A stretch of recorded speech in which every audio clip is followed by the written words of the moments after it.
Nahrávaš to?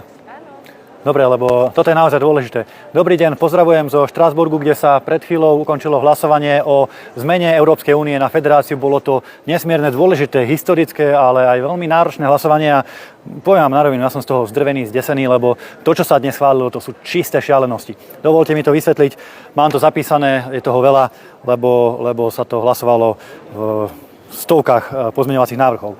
Prvým hlavným bodom je, že Europarlament schválil návrh uznesenia zámeru transformovať Európsku úniu na vojenskú úniu bez práva veta pre jednotlivé členské štáty. Doslova na federáciu, kde jednotlivé členské štáty nebudú môcť vetovať a všetko sa bude môcť v Európskej rade schvaľovať len kvalifikovanou väčšinou. To znamená, že o všetkom rozhodnú de facto vládne strany v najväčších, najsilnejších európskych štátoch.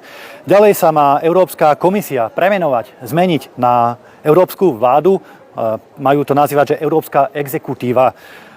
Európska únia má získať a mať oficiálneho prezidenta a vedenie Európskej únie si má samo možnosť vyberať jednotlivých európskych komisárov alebo exekútorov, alebo ako sa to bude nazývať, proste ministrov, ktorí budú zodpovední za jednotlivé rezorty. Má sa, ako som spomínal, zrušiť právo veta v rámci najdôležitejších politík. Imigračnej politiky, zahraničnej politiky a daňovej politiky. To znamená, aby sa odtiaľto určovalo všetko, čo na Slovensku bude platiť. Má sa vytvoriť spomínaná vojenská únia. To znamená, má byť Európska armáda, samozrejme pod vedením Leyenovej alebo Bruselu, ktorá bude robiť poriadky po Európe a možno aj niekde po svete, kde si to slniečkári zmyslia. V rámci európskych zmluv navrhuje Europarlament vymazať slova muž a žena, totiž toto sú zastaralé koncepty, a majú sa nahradiť rodovými definíciami, to znamená rodovou rovnosťou. Niektorí dokonca požadovali v rámci pozmeňujúcich návrhov aj tzv. Rodovo responsívne rozpočtovanie, to znamená, že štátne a iné rozpočty sa majú rodovo responsívne navrhovať, aby to bolo vyvážené podľa nejakých kvót. Neviem presne, čo to znamená, lebo to normálny zdravý rozum pochopiť nemôže. Má sa posilniť ďalej Európska prokuratúra. Má sa posilniť prisťahovalecká politika, aby dokázali lepšie vykoreniť našu identitu, naše tradície a naše korene. Má sa ovládnuť alebo premiestniť kompetencia rozhodovať o zdravotníctve do Bruselu, Európskej komisii, alebo teda Európskej ponovom exekutíve, ktorá bude lepšie rozhodovať o zdravotníctve a my predpokladáme, že bude rozhodovať tak, ako rozhodovali počas pandémie. To znamená, že budú zneužívať strach ľudí o zdravie, o život na to, aby dokázali lepšie ovládať masy.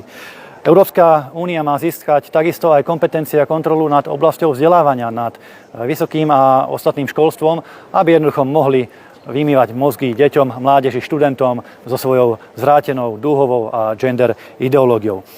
Hlasovanie o tomto zámere transformovať úniu na v podstate novodobú federáciu bolo veľmi tesné a hlasovalo za tento návrh dnes po obede 291 poslancov a 274 bolo proti. To znamená, že prešlo to na europarlamentné pomery len veľmi tesne, iba o 17 hlasov, čo je naozaj že v týchto pomeroch o vlások.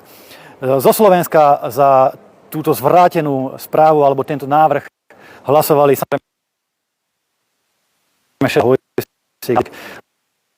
a proti boli konzervatívci. Ja som samozrejme bol nielen proti, ale aj v pléne tu som vystupoval veľmi tvrdo proti tejto správe, som sa tam hádal s nimi.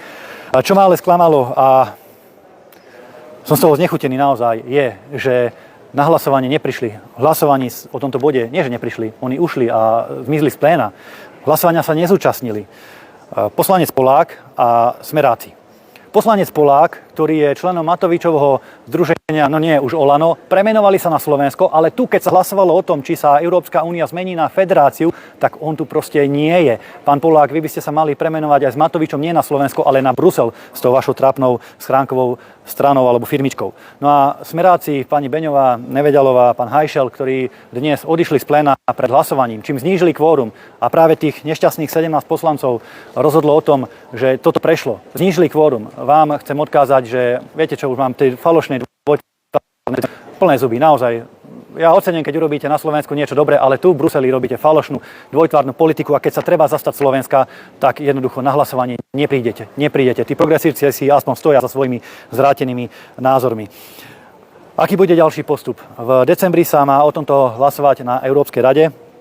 Podľa protokolu alebo postupov by to malo byť prednesené na Európsky tzv. Konvent, kde by sa lídri európskych štátov, premiéri alebo prezidenti jednotlivých štátov mali k tomu vyjadriť a mali by dohodnúť teda finálne znenie zmluv a ďalší postup, že akým spôsobom sa tieto zmluvy zmenia a Európa sa transformuje alebo netransformuje, uvidíme, na nejakú federáciu. Ja pevne verím, že sa to zastaví a naši premiéri a prezidenti z európskych štátov budú mať dostatok rozumu. Pokiaľ ja budem europoslancom, tak nikdy nebudem hlasovať za obmedzenie právomoci a suverenity mojej vlasti a občanov Slovenskej republiky a vždy budeme stať proti takým, akí ste vy, ktorí chcete obmedziť demokraciu a rozhodovanie jednotlivých členských štátov.